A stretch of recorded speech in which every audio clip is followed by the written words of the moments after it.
विधवा जेठानी का देवर के साथ चक्कर।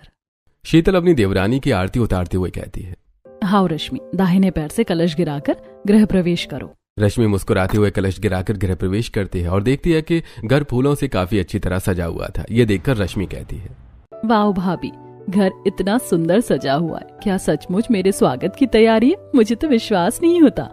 बेटा, ये तेरी जेठानी का तेरे लिए प्रेम है, उसी ने ही सब कुछ किया है।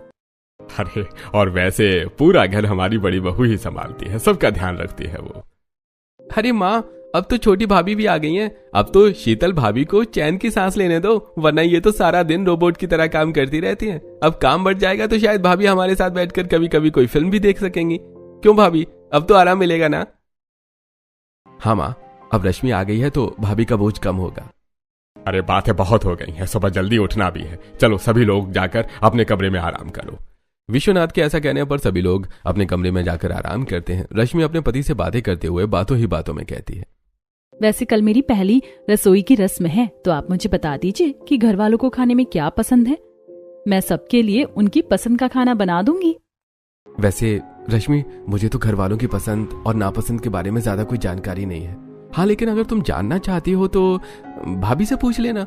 घर में किसको क्या पसंद है, क्या नहीं पसंद है। घर की सभी लोगों की हर छोटी बड़ी पसंद के बारे में भाभी जानती हैं। और सच कहूं तो भाभी जैसा बनना किसी के लिए भी मुमकिन नहीं है।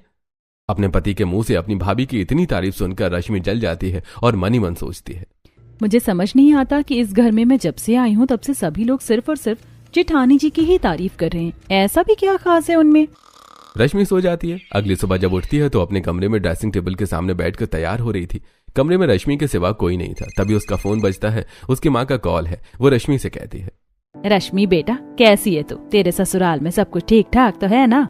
हाँ माँ, मैं बिल्कुल ठीक हूँ। आप बताइए, आप कैसी हैं? देख रश्मि, ससुराल में पैर जमाना एक कला है। मैंने सुना है तेरी जेठानी विधवा है, पर सारा घर उसी की उंगलियों पर नाचता है। ऐसी औरतें बहुत शातिर होती हैं। वो अपनी बेचारगी का इस्तेमाल करके सबका दिल जीत लेती हैं और फिर नई बहू को नौकरानी बना देती हैं। तू अपनी जगह बनाना। रश्मि चुपचाप सुनती रहती है। तभी निखिल अंदर आता है। रश्मि निखिल को अंदर आता देखकर अपनी माँ को बाय करके फोन रख देती है। निखिल रश्मि के पास आता है और उसे उदास देखकर कहता है, क्या हुआ रश्मि, माँ की याद आ रही है?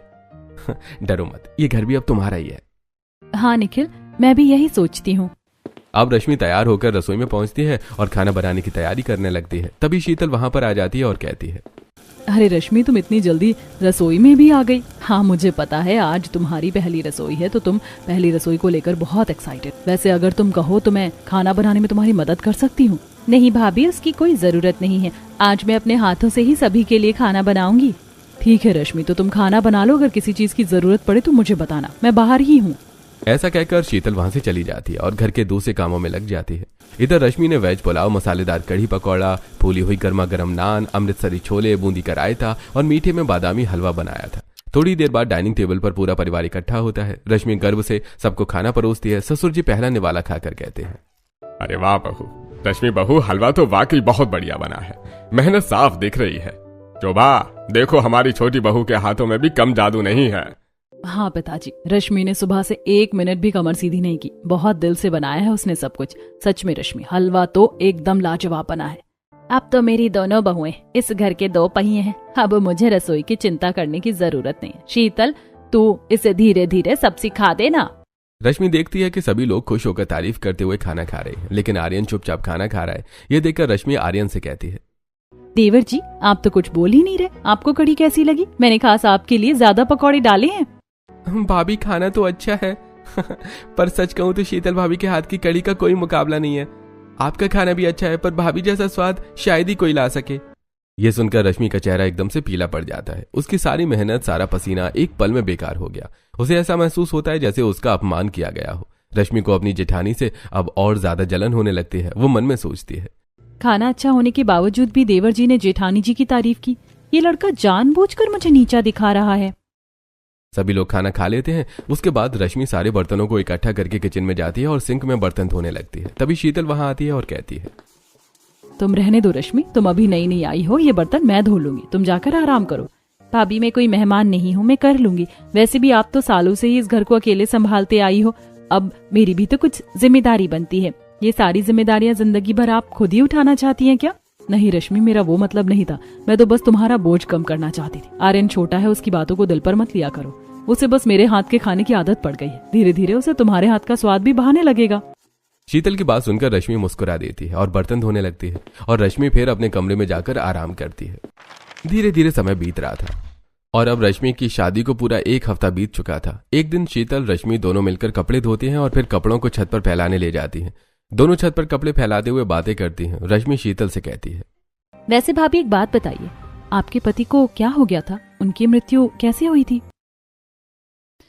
हमारी जिंदगी बहुत खूबसूरत थी रश्मि, वो मुझसे बहुत प्यार करते थे। हम तो मेरी प्रेगनेंसी भी प्लान कर रहे थे। हमने तो बच्चों के नाम तक अपनी डायरी में लिख लिए थे, लेकिन नियति को कुछ और ही मंजूर था। एक शाम वो ऑफिस से आ रहे थे और एक तेज रफ्तार ट्रक ने हमारा सब कुछ तहस नहस कर दिया। मेरा वजूद, मेरे सपने सब उसी ट्रक के नीचे को चल गए। अब तो बस उनकी यादें ही जीने का सहारा है। पति के बिना जीना भी कोई जीना होता है। मैं समझ सकती हूँ भाभी, शायद भगवान को यही मंजूर था। वैसे घर के सभी लोग आपको बहुत प्यार करते हैं और अब तो उनके साथ साथ मैं भी आपसे जुड़ गई हूँ। शीतल रश्मि की बात सुनकर मुस्कुरा देती है। लगभग शाम हो रही थी, इसलिए वो दोनों नीचे उतर आती हैं और किचन में जाकर खाना बनाने लगती हैं। तभी आर्यन वहां आता है। उसके हाथ में नथुलाल चाट भंडार का एक बड़ा पैकेट है। वो न तो माँ के पास जाता है, न ही रश्मि की तरफ देखता है। वो सीधे रसोई में शीतल के पास पहुंचता है और शीतल से कहता है, भाभी देखिए मैं क्या लाया हूँ। आपके लिए नथुलाल के यहाँ की पापड़ी चाट बहुत पसंद है ना? ये देखिए, आपके लिए खास तौर पर ज्यादा दही और सौंठ डलवा कर लाया हूँ।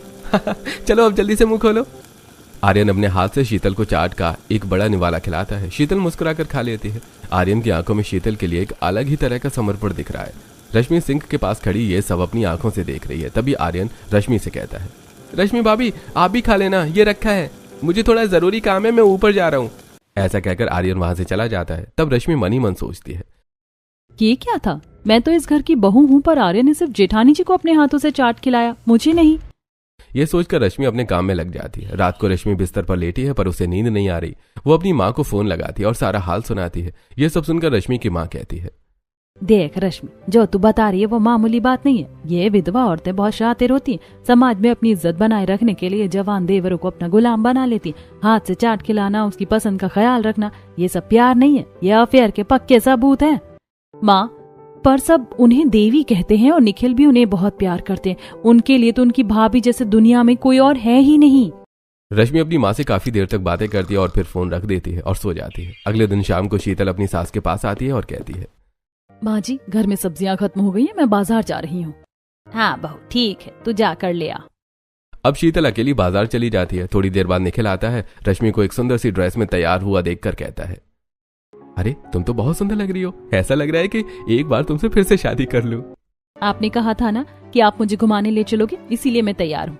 अरे बातें ही बनाती रहोगे या चलोगे भी? फिर निखिल रश्मि को लेकर बाहर घूमने निकलता है। वो एक अच्छे रेस्टोरेंट में पिज्जा, बर्गर, नूडल्स ये सब खाते हैं।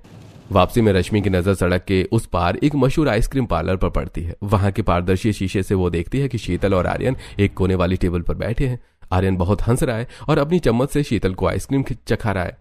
शीतल के चेहरे पर भी वैसी ही मुस्कान है जैसी किसी प्रेमिका के चेहरे पर होती है। रश्मि निखिल से कुछ नहीं कहती और मन ही मन कहती है, झूठी, घर पर बोल कर आई थी कि सब्जी लेने जा रही है और यहाँ देवर के साथ डेट बना रही है। ये तो सरासर पूरे परिवार के साथ धोखा है।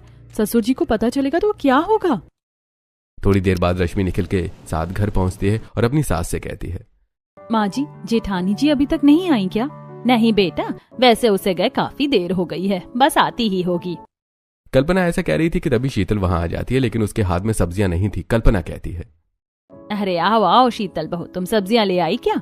माँ जी, बाजार में सब्जियां बहुत बासी थी और दुकानदार बहुत ज्यादा दाम मांग रहा था, इसीलिए मैं कुछ नहीं लाई। मैंने सोचा आज बेसन के गट्टे बना लेते हैं, सबको पसंद भी है और घर में बेसन रखा भी है। अरे चलो कोई बात नहीं बहू, बेसन के गट्टे बना लो। मुझे भी तुम्हारे हाथ बेसन के गट्टे की सब्जी पसंद है और साथ में लच्छा पराठा भी बनाना। हाँ हाँ पिताजी, मैं वही बना लेती हूँ।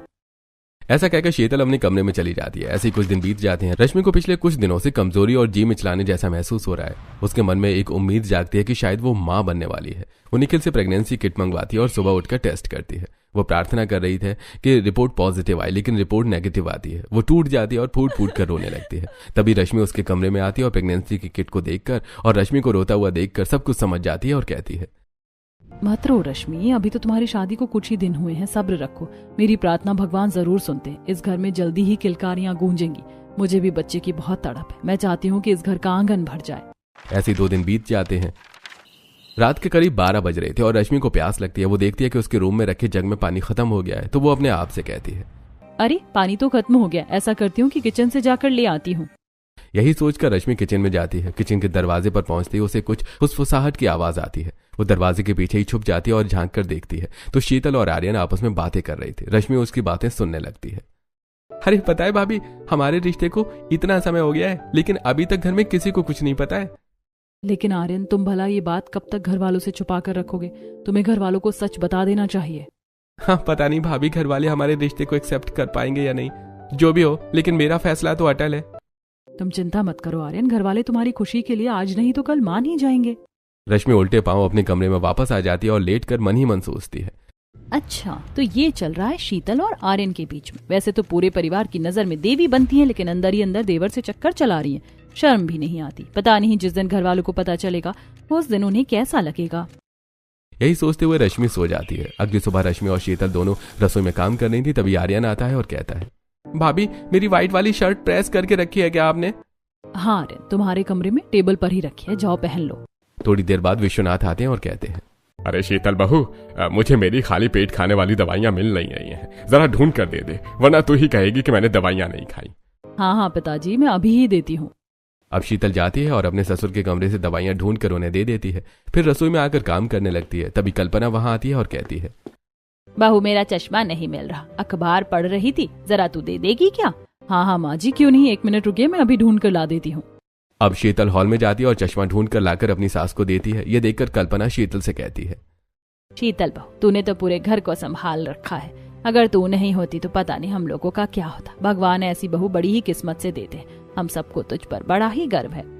ऐसा कहकर कल्पना चली जाती है और शीतल अपने काम में लग जाती है। रश्मि ये सब देखकर मन ही मन सोचती है, बड़ी बहू इतनी भी अच्छी नहीं है माँ जी, उसके अंदर तो न जाने कितने ऐब छुपे रखे हैं। जिस दिन आपको पता चलेगा ना, उस दिन आप खुद ही कहोगी कि आपकी बड़ी बहू सिर्फ अच्छे होने का दिखावा करती है।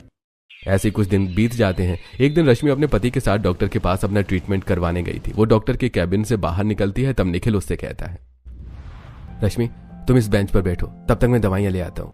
ऐसा कहकर निखिल दवाइयां लाने चला जाता है। रश्मि इधर उधर देखने लगती है। तभी उसे सामने शीतल और आर्यन आते हुए दिखाई देते हैं। उनके हाथ में कुछ रिपोर्ट्स थी। रश्मि एक दरवाजे के पीछे छुप जाती है और देखने लगती है। दोनों बातें करते हुए आ रहे थे। भाभी जैसा हम सोच रहे थे वैसा कुछ भी नहीं है, सब कुछ नॉर्मल है, ये बहुत खुशी की बात है। बातें करते हुए वो दोनों रश्मि के सामने से निकल जाते हैं। तो रश्मि मन ही मन सोचती है, ये भगवान, कहीं ये दोनों यहाँ प्रेगनेंसी टेस्ट करवाने तो नहीं आए थे? थोड़ी देर बाद निखिल आ जाता है और वो लोग घर आ जाते हैं। उनके आने के थोड़ी देर बाद शीतल भी घर आ जाती है। ऐसी शाम हो जाती है। रश्मि देखती है कि शीतल कमरे में नहीं है, तो वो कमरे में जाती है और अस्पताल की रिपोर्ट ढूंढने लगती है। तभी उसे तकिए के नीचे एक लिफाफा मिलता है। वो उसी अस्पताल का है जहां रश्मि गई थी। वो रिपोर्ट निकालती है, लेकिन रिपोर्ट कुछ मिटी हुई थी, इसलिए साफ समझ में नहीं आती। रश्मि उसे अपने साथ अपने कमरे में ले जाती है और अपने तकिए के नीचे रखते हुए मन ही मन सोचती है, हे भगवान, मेरी रिपोर्ट नेगेटिव आई और कहीं मेरी ये विधवा जेठानी प्रेग्नेंट तो नहीं है। ये रिपोर्ट ही इनकी असलियत बताने के लिए काफी है। ऐसी रात हो जाती है और पूरा गहरी नींद में सोया है। अचानक बिजली गुल हो जाती है। रश्मि को बहुत प्यास लगती है और वो रसोई की तरफ बढ़ती है। तभी उसकी नजर अचानक सीढ़ियों के ऊपर जाती है। वो देखती है कि आर्यन ने शीतल को कमर से पकड़ रखा था और दोनों बातें कर रहे थे। ये देखकर वो अपना फोन निकालती है और उन दोनों का वीडियो बना लेती है और अपने कमरे में आ जाती है। ऐसे कुछ दिन बीत जाते हैं। एक दिन रश्मि तैयार होकर पार्लर के लिए निकल रही थी। तभी कल्पना से कहती है, अरे रश्मि बहू, कहीं जा रही हो तुम? हाँ माँ जी, जरा पार्लर जा रही थी। रश्मि बहू, पार्लर कल चले जाना, आज शीतल के सर में दर्द है तो जरा तुम रसोई संभालो। लेकिन माँ जी, मैंने पार्लर में पहले अपॉइंटमेंट ले रखा था। रश्मि बहू, शीतल बहू हमेशा ही सब कुछ संभालती, अगर उसके सर में दर्द है तो क्या तुम एक दिन रसोई नहीं संभाल सकती? अपॉइंटमेंट कैंसिल कर दो और जाकर खाना बना लो। अब रश्मि गुस्से से किचन में जाती है और खाना बनाते हुए मन ही मन सोचती है, जिसे देखो इस घर में शीतल के नाम की माला जपता है।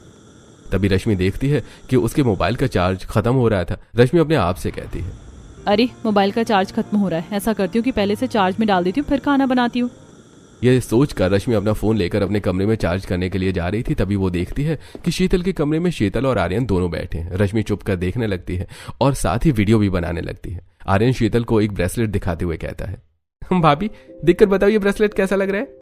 सचमुच आर्यन, ये ब्रेसलेट बहुत सुंदर, इतना सुंदर ब्रेसलेट तो शायद ही किसी को गिफ्ट में मिला हो। भाभी से संभाल कर रख लो, वरना कोई देखेगा तो पता नहीं क्या सोचेगा।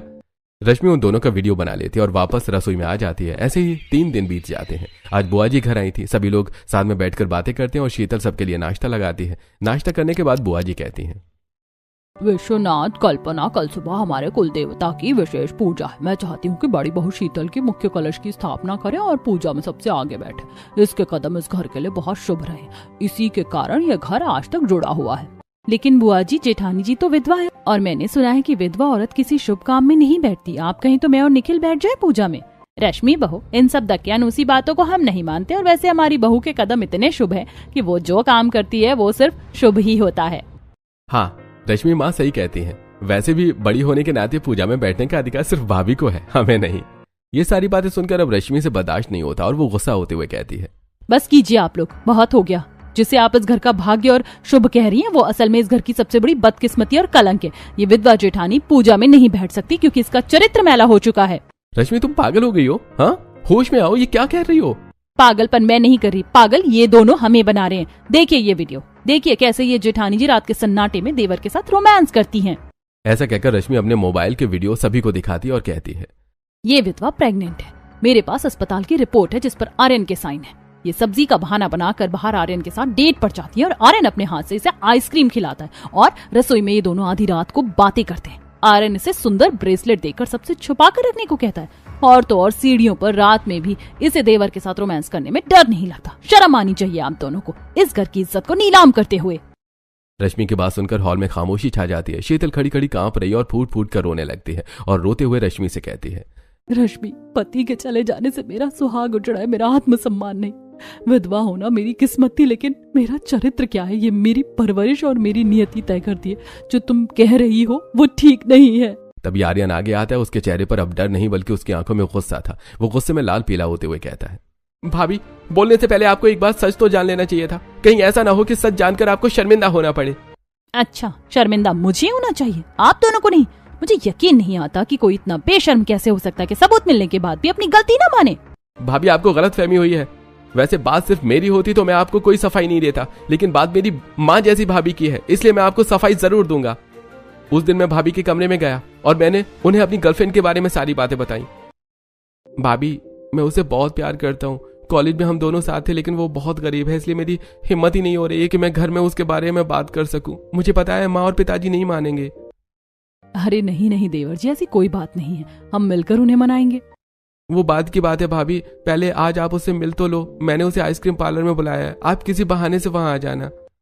भाभी सब्जी लेने के बहाने से मेरे कहने से ही झूठ बोलकर आइसक्रीम पार्लर आई थी और वहां भाभी के और मेरे साथ पायल भी मौजूद थी, जिसे आपने नहीं देखा। चलो माना कि आइसक्रीम पार्लर में आपने अपनी गर्लफ्रेंड से मिलवाने के लिए जेठानी जी को बुलाया था, लेकिन जो किचन में आप दोनों की बातें मैंने सुनी कि हमारे रिश्ते के बारे में किसी को पता नहीं चलना चाहिए, वो क्या था? उस दिन अचानक पायल का फोन आया था और उसे अच्छा नहीं लग रहा था और वो मुझसे बात करना चाहती थी। घर में किसी को पता न चले, इसलिए मैं किचन में जाकर पायल से बात करने लगा। तभी भाभी पानी पीने आई और मुझे देखकर बोली, अच्छा, तो छुप छुप कर यहाँ अपनी गर्लफ्रेंड से बातें हो रही हैं? हाँ भाभी, लीजिए, आप भी पायल से बात कीजिए।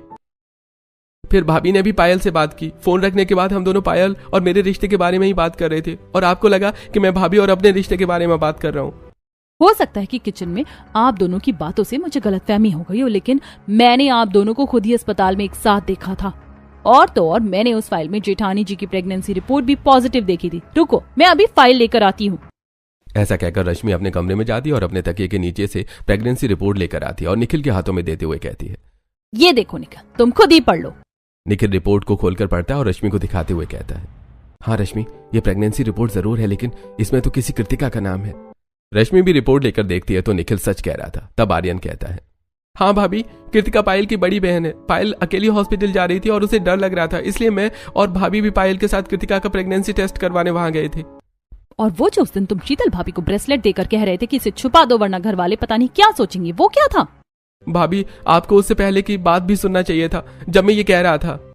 देखिए भाभी, मैं पहली बार पायल के लिए इतना सुंदर गिफ्ट लाया हूँ। बस आप बता दीजिए कि वो कैसा है। अगर आपको पसंद आया तो पायल को भी बहुत पसंद आएगा। कल हमारे रिश्ते की एनिवर्सरी है और इसलिए मैं ये लेकर आया हूँ।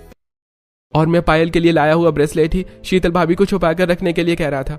ये सब सुनकर रश्मि काफी आश्चर्यचकित होती है और फिर वो और बात को याद करते हुए आर्यन से कहती है, अगर ये सब कुछ सच नहीं है तो वो क्या था जो मैंने उस दिन सीढ़ियों पर देखा था? वो भी एक झूठ था भाभी, जो आपकी आंखों ने देखा। उस दिन मैं अपने कमरे में जा रहा था और भाभी नीचे उतर रही थी, तभी अचानक उनका पैर फिसला और वो गिरने वाली थी। मैंने उन्हें पकड़ लिया और उसी समय आपने हमें देखा होगा और ये वीडियो भी बनाई होगी।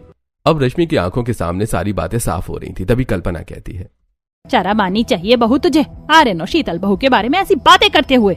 माँ सही कह रही है रश्मि, बिना सोचे समझे तुमने आर्यन और भाभी पर इतना बड़ा इल्जाम लगा दिया कि तुम्हें अपनी पत्नी कहने में भी मुझे शर्म आ रही है। एक मिनट, ये तो सारी बातें ठीक है, लेकिन मुझे ये बताओ आर्यन की आज तुम दोनों की सुबह क्या बात हो रही थी? आर्यन, ये बात रश्मि को किसी भी तरह पता नहीं चलना चाहिए, वरना फिर हमारा सारा प्लान चौपट हो जाएगा। अब बताओ क्या पता नहीं चलना चाहिए मुझे? आर्यन अंदर जाता है और एक सुंदर चॉकलेट केक लेकर आता है जिस पर मोमबत्तियां लगी हुई थी और रश्मि का नाम लिखा हुआ था। आर्यन केक टेबल पर रख देता है और कहता है, भाभी आज रात को आपका जन्मदिन है। शीतल भाभी ने ही कहा था कि हम आपके लिए एक बड़ा सरप्राइज प्लान करेंगे ताकि आपको एहसास हो कि घर आपका भी है। वो जो आपने सुना कि किसी को पता न चले, वो आपके इसी केक और सरप्राइज पार्टी के बारे में था। हम नहीं चाहते थे कि आपको पहले से पता चले। ये सब सुनकर रश्मि के पैरों तले जैसे जमीन खिसक जाती है। वो अपनी माँ के उन साजिशी शब्दों को याद करती है जिन्होंने उसकी बुद्धि पर पर्दा डाल दिया था। वो दौड़कर शीतल के चरणों में गिर जाती है और उसके पैर पकड़कर फफक कर रोने लगती है और जोर से कहती है, अभी मुझे माफ कर दीजिए, मुझे इस घर में रहने का कोई हक नहीं, मैंने सबका सर झुका दिया। शीतल उसे उठाकर अपने सीने से लगा लेती है और प्यार से समझाते हुए कहती है, तुमने जो कहा वो गलत था, पर तुम्हें अपनी गलती का एहसास है तो मैं तुम्हें माफ करती हूँ। शक का कोई इलाज नहीं होता, पर प्यार का है। तुम मेरी देवरानी नहीं, मेरी छोटी बहन हो। यह सब कुछ देखकर पूरा परिवार भावुक हो जाता है। तब बुआ जी कहती हैं, वैसे आर्यन, इन सब में देखा जाए तो गलती तेरी ही है, इसीलिए अब तो अपनी गलती सुधार और पायल को पूरे परिवार वालों से मिला। और भैया भाभी बच्चों की खुशी में ही हमारी खुशी, इसलिए अमीर और गरीब को भूलकर पायल को अपने घर की बहू स्वीकार कर लेना। और हाँ, पूजा में अभी 15 दिन बाकी है। जब आप लोग आओ तो अपनी दूसरी बहू को भी अपने साथ लेकर आना। अच्छा, मैं चलती हूँ। ऐसा कहकर बुआ जी वहां से चली जाती हैं। अब आर्यन अगले दिन ही अपने परिवार वालों को पायल के घर लेकर जाता है और इस तरह आर्यन और पायल का रिश्ता पक्का हो जाता है और थोड़े दिनों के अंदर ही दोनों की शादी हो जाती है और पायल बहू बनकर आर्यन के घर आ जाती है। ऐसे कुछ दिन बीत जाते हैं। एक दिन कल्पना अपनी तीनों बहुओं से कहती है, अरे बहू, आज बुआ जी के यहाँ पूजा है और हम सबको वहाँ जाना है। सभी लोग तैयार होकर शाम को बुआ जी के यहाँ पूजा में पहुंचते हैं। बुआ जी छोटी बहू को आशीर्वाद देते हुए कहती हैं, आज इस घर की तीनों बहुएं साथ, जाओ अब तुम तीनों पूजा में बैठो।